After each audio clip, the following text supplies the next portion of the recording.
পুরী থেকে ঘুরে আসার পর আমার কাছে কিছু প্রশ্ন আসে যে দুদিনের মধ্যে কম খরচে পুরী কি ঘোরা সম্ভব। আমি উত্তরে শুধুমাত্র একটা কথাই বলেছিলাম, হ্যাঁ সম্ভব। বাই দ্য ওয়ে, আমি কঙ্কন, কলকাতাওয়ালা কঙ্কন চ্যানেলের আরও একটি নতুন ভিডিওতে তোমাদের সবাইকে জানাই স্বাগত। আজকে তোমাদের জন্য নিয়ে এসে গেছি দুদিনে পুরী ভ্রমণ, তাও আবার বাজেটের মধ্যে। তো চলো ইন্ট্রোতে বেশি বকবক না করে যাওয়া যাক মেন ভিডিওতে। তো প্রথমেই তোমাদেরকে বলি যে তোমরা কলকাতা থেকে পুরী কিভাবে পৌঁছাবে। আমি তো শালিমার স্টেশন থেকে গরিবরথ এক্সপ্রেস করে গিয়েছিলাম পুরীতে। সেই ট্রেন ভিডিও কিন্তু আমি আই বাটনে দিয়ে দেব। এছাড়াও আরও 3খানা ট্রেন রাত্রেবেলা ছেড়ে সকালে পৌঁছায় পুরীতে। সেই সমস্ত ট্রেনের নাম, নাম্বার, কবে কবে চলে আর ট্রেন কখন স্টেশন থেকে ছেড়ে পুরী পৌঁছায় সবই আমি স্ক্রিনে আর ডেসক্রিপশনে দিয়ে দিলাম, তোমরা অবশ্যই চেক করে নিও। পুরী স্টেশন তো পৌঁছে গেলে এবার তোমাদের যেতে হবে পুরী বিচে। স্টেশনের বাইরে তোমরা এরকম অটো স্ট্যান্ড পেয়ে যাবে।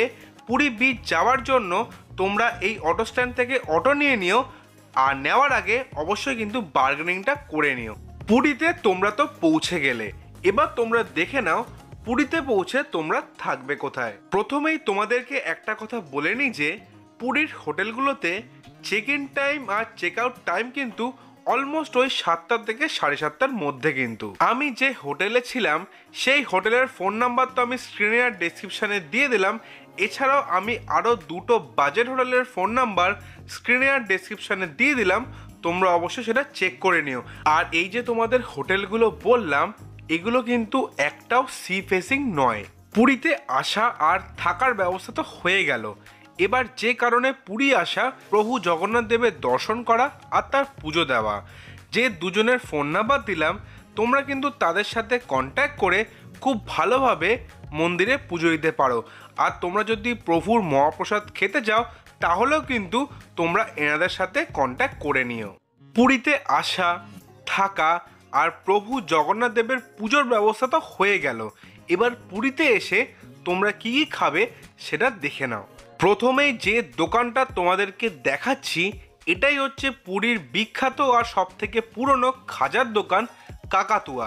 এখান থেকে তোমরা খাজা, মদনমোহন, ছানা পোড়া আর ছানার গজা কিন্তু অবশ্যই ট্রাই করে দেখো। আর সন্ধেবেলা বিচে ঘুরতে ঘুরতে তোমরা এরকম খোয়া রাবড়ি পেয়ে যাবে, এটাও কিন্তু অবশ্যই ট্রাই করে দেখো। আর বিচের ধারে এরকম মাছের বিভিন্ন স্টল পাবে, তোমাদের সামনে টাটকা মাছ সুন্দরভাবে কেটে এনারা ভেজে তোমাদের সামনে পরিবেশন করবে, এটাও কিন্তু তোমরা অবশ্যই ট্রাই করে দেখতে পারো। আর সবশেষে বিচে ঘুরতে ঘুরতে তোমরা এরকম অনেক কাকুকেই দেখতে পারবে যারা বাঁকে করে মিষ্টি বিক্রি করছে। তোমরা কিন্তু তাদের কাছ থেকে মদনমোহনটা অবশ্যই ট্রাই করে দেখো, খেতে কিন্তু অসাধারণ ছিল, আমি ট্রাই করে দেখেছিলাম। আসা, থাকা, খাওয়া, পুজো দেওয়ার ব্যবস্থা সবই হলো। এবার তোমাদের সাথে শেয়ার করি যে তোমরা প্রথম দিনে কি কি করবে।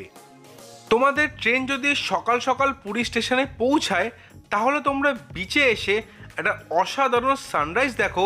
বিচে কিছুটা সময় কাটিয়ে চলে যাও তোমাদের বুক করা হোটেলে, সেখানে গিয়ে কিছুটা রেস্ট নিয়ে তারপরে বেরিয়ে পড়ো সকালের ব্রেকফাস্ট করতে। ব্রেকফাস্ট করে তোমরা একটা অটো বুক করে বেরিয়ে পড়ো ডে 1-এ সমস্ত লোকাল সাইট সিন করতে। পুরীর লোকাল সাইট সিনে প্রথম জায়গাটি হচ্ছে মা বিপত্তারিণী মন্দির।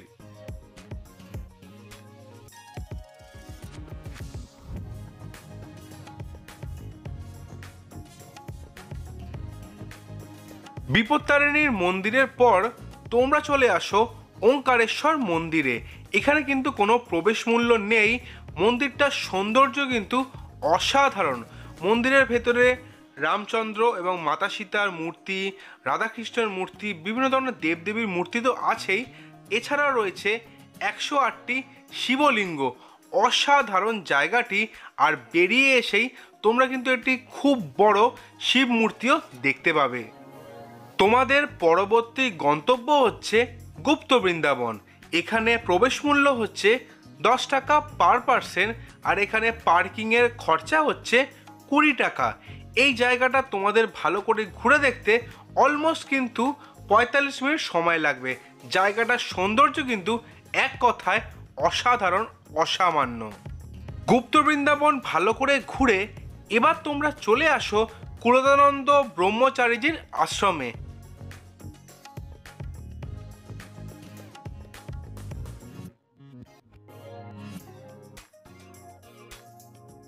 ব্রহ্মচারীজির আশ্রম ঘুরে সেই আশ্রমের ঠিক অপোজিট সাইডে রয়েছে শ্রী জটিয়া বাবার সমাধি আশ্রম। এই জায়গাটাও কিন্তু খুবই সুন্দর। এই জায়গাটাও কিন্তু তোমরা তোমাদের সাইট সিন পয়েন্টের মধ্যে রেখো। এবার তোমরা চলে আসো নরেন্দ্র পুষ্করিণীতে। এই জায়গাটির নাম কিন্তু চন্দন যাত্রা সরোবর নামে পরিচিত। এই জায়গাটা ভালো করে ঘুরে নিয়ে তোমরা চলে আসো জগন্নাথ দেবের পিসির বাড়িতে।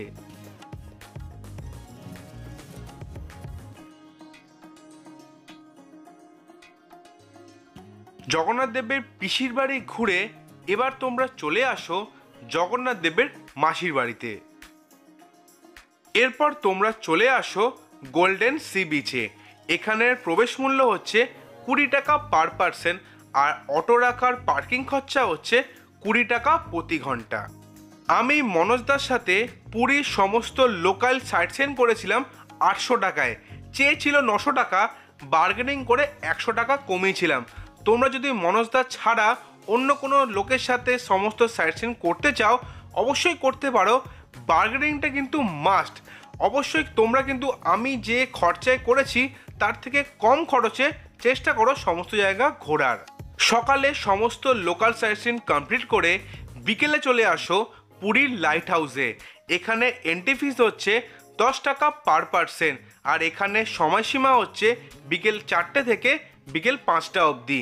এখান থেকে তোমরা পুরীর বিচের একটা অসাধারণ 360 ডিগ্রি ভিউ দেখতে পারবে। তারপরে তোমরা চলে আসো পুরীর বিচ মার্কেটে।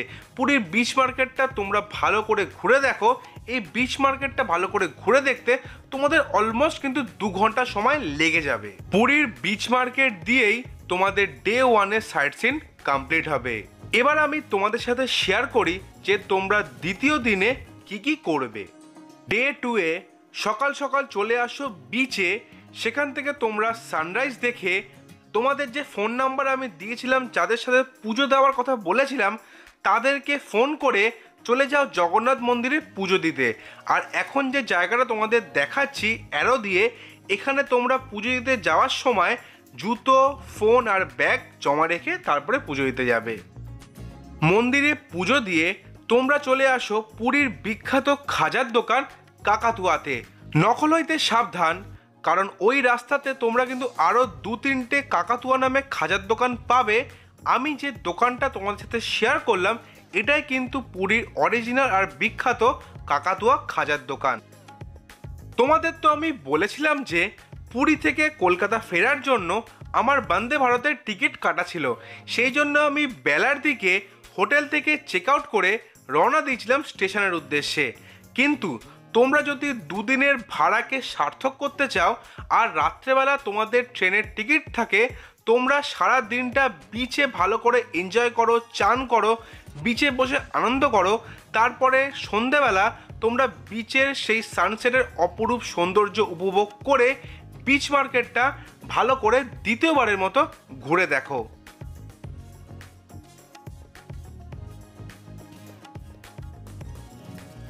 এইবারের পুরী ভ্রমণে পুরী বিচ মার্কেটটা ভালো করে ঘুরে দেখে যদি কিছু কেনাকাটার বাকি থাকে তা করে নিয়ে রাত্রের খাবার খেয়ে হোটেল থেকে চেক আউট করে অটো ধরে রওনা দাও পুরী স্টেশনের উদ্দেশ্যে। রাত্রিবেলা যে যে ট্রেন পুরীকে বিদায় জানিয়ে কলকাতার উদ্দেশ্যে আসে সেই সমস্ত ট্রেনের নাম, নাম্বার আর কখন ছেড়ে কখন কলকাতা পৌঁছায় সবই আমি স্ক্রিনে আর ডেসক্রিপশানে দিয়ে দিলাম, তোমরা অবশ্যই চেক করে নিও। এবার চলো এক নজরে পুরী ভ্রমণের খরচাটা তোমরা দেখে নাও। আমি এখানে খরচাটা দিচ্ছি 2 জনের জন্য, আর যারা সোলো ট্রাভেল করবে তাদের জন্য। ট্রেনে তোমাদের খরচা পড়বে আপ ডাউন মিলিয়ে 340 টাকা করে, টোটাল 1360 টাকা। পুরী স্টেশন থেকে পুরী বিচ অবধি অটোতে যেতে আপ ডাউন মিলিয়ে খরচা দাঁড়াচ্ছে 200 টাকা করে, টোটাল 400 টাকা। হোটেলের খরচা দাঁড়াচ্ছে 750 টাকা করে দুদিনের জন্য, টোটাল 1500 টাকা। সাইট সিনের খরচা দাঁড়াচ্ছে 800 টাকা। এন্ট্রি ফিস আর পার্কিংয়ে খরচা দাঁড়াচ্ছে টোটাল 120 টাকা। ফুডটা তোমাদের পার্সোনাল চয়েস, তাই ফুডের খরচাটা আমি ইনক্লুড করলাম না। তাহলে তোমাদের টোটাল খরচা দাঁড়াচ্ছে 4180 টাকা। দুজনের মধ্যে ভাগ করলে দাঁড়াচ্ছে 2090 টাকা। আর যারা সোলো ট্রাভেল করবে তাদের জন্য খরচা দাঁড়াচ্ছে 3460 টাকা। কম খরচে দুদিনের মধ্যে পুরী ভ্রমণের ডিটেল একটা ট্যুর গাইড এখানেই শেষ হলো। ভিডিওটা তোমাদের কেমন লাগলো তোমরা কিন্তু কমেন্ট করে জানিও। আর ভিডিও ভালো লাগলে তোমরা অবশ্যই লাইক করো, আর চ্যানেলটা কিন্তু সাবস্ক্রাইব করতে ভুলো না। তো আজকের জন্য টাটা। পরের সপ্তাহে তোমাদের জন্য নিয়ে আসছি নতুন একটা ট্রাভেল জার্নি। ততদিন তোমরা সবাই ভালো থেকো, stay safe, stay happy, good bye.